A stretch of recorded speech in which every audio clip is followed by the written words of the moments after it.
Most people think billion-dollar companies start in garages or dorm rooms. But the biggest beverage disruption of the decade started in a New York bar, with two drunk guys and a throwaway line from a Brazilian woman. This is the untold story of Mike Curbin, Ira Leron, and the accidental discovery that changed how America hydrates. Curbin and Leron weren't beverage moguls. They were two friends in New York City with zero industry experience, no connections, no capital, just curiosity about something called coconut water that would accidentally make them hundreds of millions. Every fortune has an origin moment. For Vita Coco, it happened over drinks in 2003 when destiny disguised itself as casual conversation. It began as a typical night out in Manhattan. Mike Curbin and Ira Leron were drinking at a bar, living their normal lives, completely unaware they were about to stumble into one of the biggest beverage trends of the decade. They met two Brazilian women. As the alcohol flowed and conversation loosened, one woman made an offhand comment that would change everything. "I miss the coconut water from back home." Just a throwaway line, a moment of homesickness. But Curbin's curiosity was triggered. "Wait, coconut water? People actually drink that?" She explained it was everywhere in Brazil. Kids drank it, athletes chugged it, elderly people sipped it daily.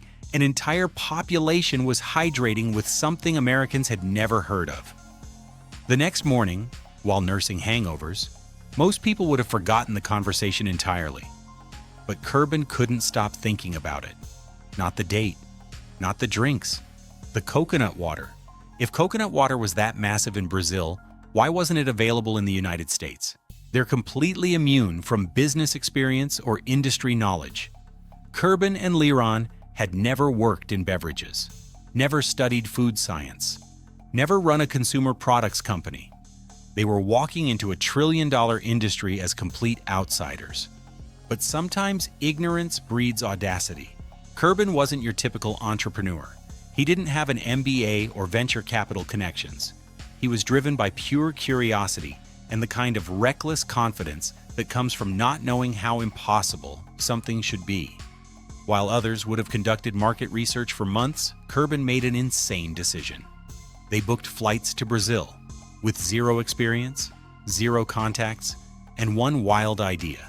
While established beverage companies were focused on sodas and sports drinks, Curbin and Leron quietly built the infrastructure for America's coconut water revolution.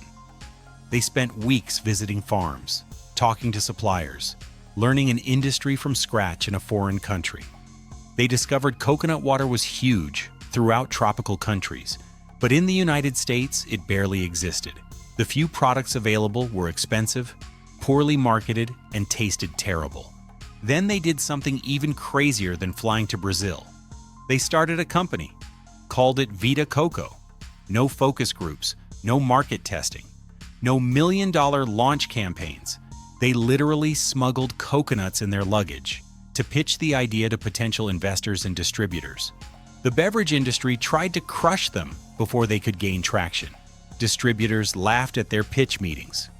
Retailers said coconut water would never sell in America. One distributor told them directly, "No one in America wants to drink tree juice."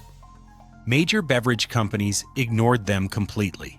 Coca-Cola and Pepsi were focused on traditional sodas and sports drinks.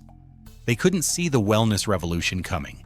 But Curbin and Leron hustled like their lives depended on it.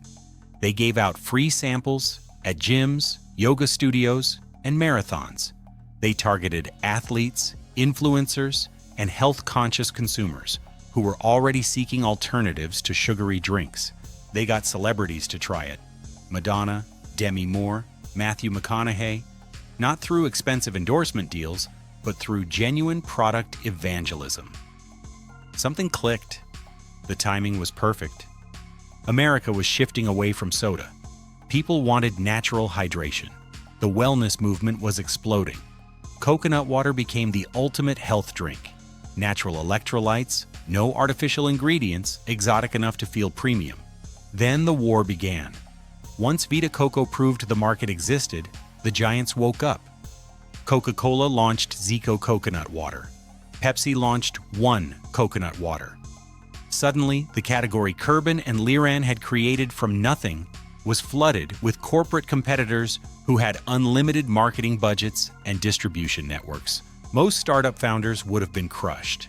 But Vita Coco had first mover advantage and the best brand story. Two guys who discovered coconut water in a bar versus corporate giants trying to copy their success.